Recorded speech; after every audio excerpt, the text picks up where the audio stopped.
Cancer एक बहुत ही खतरनाक बीमारी है, पर अगर इसका इनिशियल स्टेज में ही पता लगाया जा सके तो इसके खतरे को कम किया जा सकता है। लेकिन सवाल यह है कि आम इंसान तो रेगुलर चेकअप के लिए जाता ही नहीं है, तो फिर इनिशियल स्टेज में कैंसर का पता कैसे लगेगा।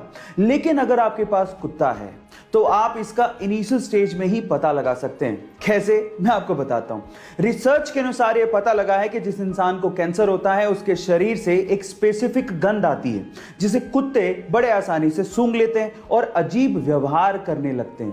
तो अगर आपका कुत्ता आपसे अजीब व्यवहार कर रहा है तो आप समझ जाइएगा कि आपको डॉक्टर के पास जाके चेकअप करवाने की जरूरत है ना। ये अमेजिंग फैक्ट। बीते हुए कल को और आने वाले कल को क्या कहते हैं?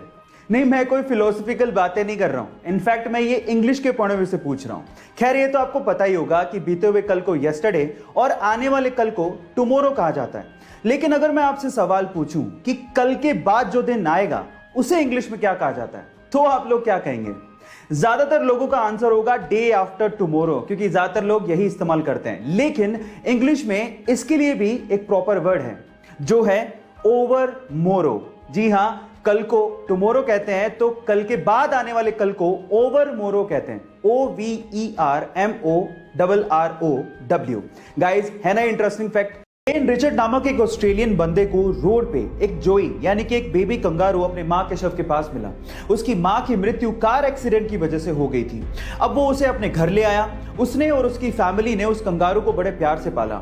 उनकी प्रॉपर्टी में बने एक बड़े से फार्म में वो कंगारू खेलता रहता था। एक दिन लेन अपनी प्रॉपर्टी में घूम रहा था, तभी अचानक से एक पेड़ का तना उसके सर पे आके गिरा और वो वहीं बेहोश हो गया।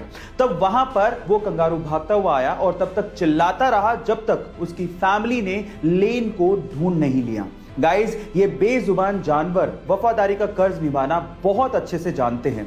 आपका इस घटना के बारे में क्या ख्याल है, चैट सेक्शन में जरूर लिखिएगा। अगर आप लोग जॉब इंटरव्यू के लिए जा रहे हैं तो इंटरव्यू से रिलेटेड इन दो बातों का जानना आप लोगों के लिए बेहद जरूरी है। पहली बात, गाइस, जब भी हम लोग जॉब इंटरव्यू की तैयारी करते हैं तो हम लोग अपने सीवी या रिज्यूम को लेके बहुत ज्यादा टेंशन में रहते हैं। हम लोग ये सोचते रहते हैं कि उन दो पन्नों में हमने अपने आप को अच्छे से रिप्रेजेंट किया कि नहीं। लेकिन मैं आपकी जानकारी के लिए आपको बता दूं कि इंटरव्यूअर आपके उन दो पेजों को यानी कि आपके सीवी को 5 से 6 सेकंड से ज्यादा देखता तक नहीं है। इसलिए रिज्यूम की इतनी ज्यादा टेंशन लेना बंद कर दीजिए। नंबर 2, किसी कंपनी में किसी जॉब प्रोफाइल के लिए जितने भी रिज्यूम्स आते हैं उसमें से 76% रिज्यूम्स सिर्फ इसलिए रिजेक्ट कर दिए जाते हैं क्योंकि उनमें अनप्रोफेशनल ईमेल आईडी लिखी हुई होती है। सो गाइज, मेरा यह मानना है कि आप अपने रिज्यूम से ज्यादा अपनी अनप्रोफेशनल ईमेल आईडी पे ध्यान देंगे तो शायद आपका काम बन जाए।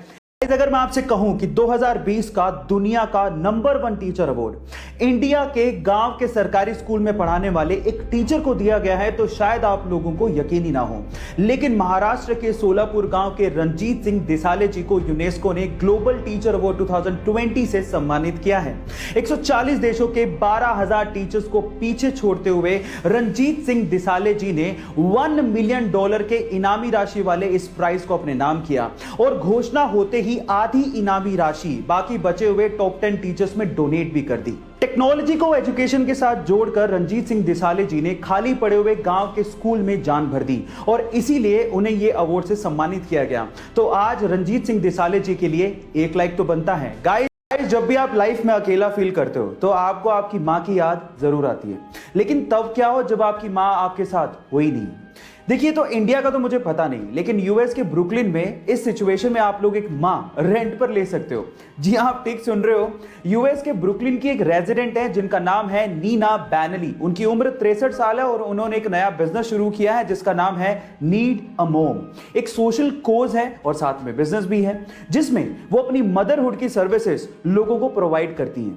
वो आपको सांत्वना देंगी, आपकी पूरी बात ध्यान से सुनेंगी और अगर आप चाहें तो वो आपको गाइड भी करेंगी। है ना अमेजिंग फैक्ट। गाइस, आपको इसके बारे में सुन के कैसा लगा चैट सेक्शन में जरूर लिखिएगा। और अगर आप ये वीडियो YouTube पे देख रहे हैं तो हमारे चैनल को सब्सक्राइब कर लीजिएगा और अगर Instagram पे देख रहे हैं तो मुझे फॉलो करना मत भूलिएगा। मिलते हैं अगली वीडियो में।